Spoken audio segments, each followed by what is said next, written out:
कौसल्या सुप्रजा रामः पूर्वा सन्ध्या प्रवर्तते उत्तिष्ठ नरशार्दूल कर्तव्यम् दैवमाह्निकम् कौसल्या सुप्रजा रामः पूर्वा सन्ध्या प्रवर्तते उत्तिष्ठ नरशार्दूल कर्तव्यम् दैवमाह्निकम् उत्तिष्ठोत्तिष्ठ गोविन्द उत्तिष्ठ गरुडध्वज उत्तिष्ठ कमलाकान्त त्रैलोक्यम् मङ्गलम् कुरु उत्तिष्ठोत्तिष्ठ गोविन्द उत्तिष्ठ गरुडध्वज उत्तिष्ठ कमलाकान्त त्रैलोक्यम् मङ्गलम् कुरु मातः समस्त जगताम् मधुकैटभारेः वक्षो विहारिणि मनोहर दिव्यमूर्ते श्रीस्वामिनि श्रितजनप्रिय दानशीले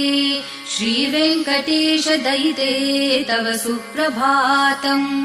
मातः समस्त जगताम् मधुकैटभारेः वक्षो विहारिणि मनोहर दिव्यमूर्ते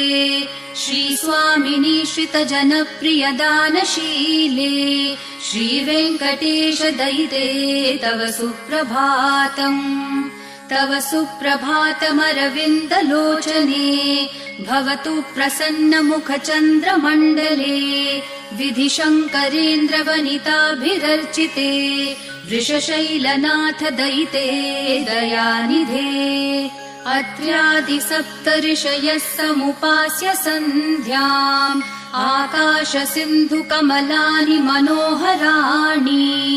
आदाय पादयुगमर्चयितुम् प्रपन्नाः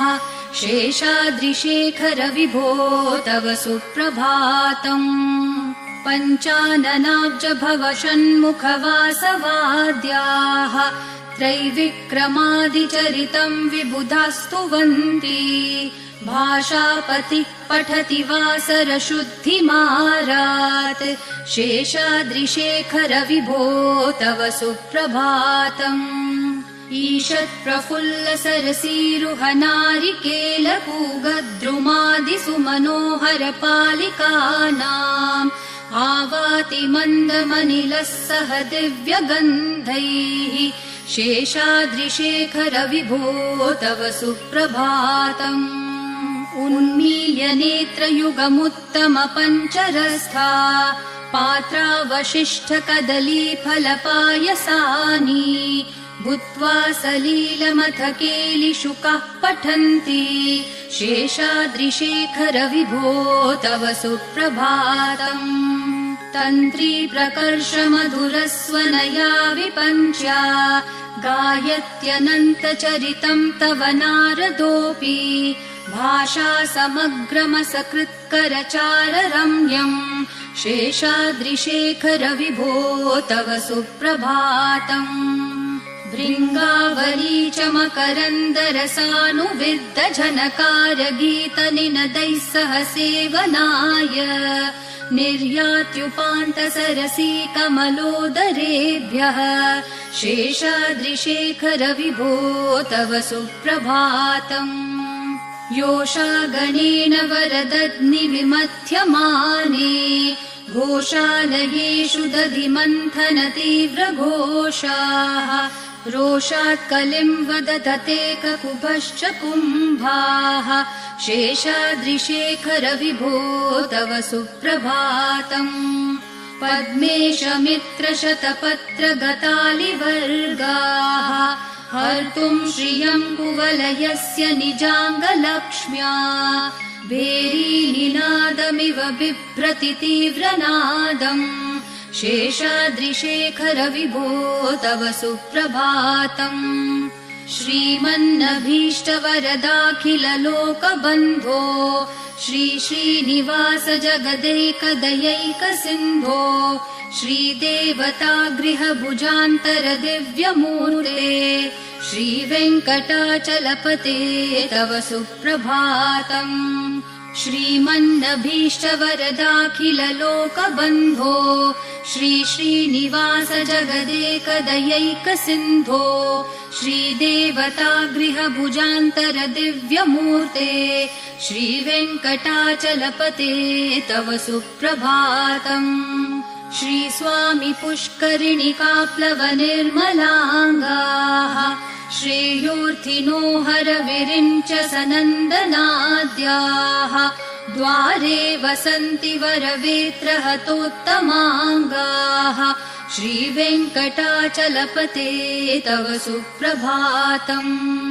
श्रीशेषशैलगरुडाचल वेङ्कटाद्रिनारायणाद्रिवृषभाद्रिवृषाद्रिमुख्याम् आख्याम् त्वदीयवसतेरनिशम् वदन्ति श्रीवेङ्कटाचलपते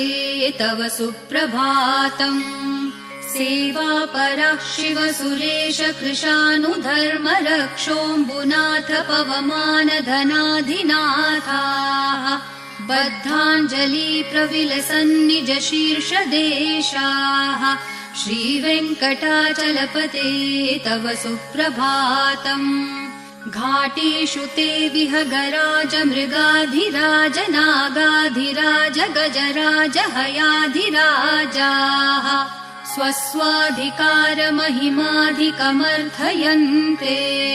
श्रीवेङ्कटाचलपते तव सुप्रभातम्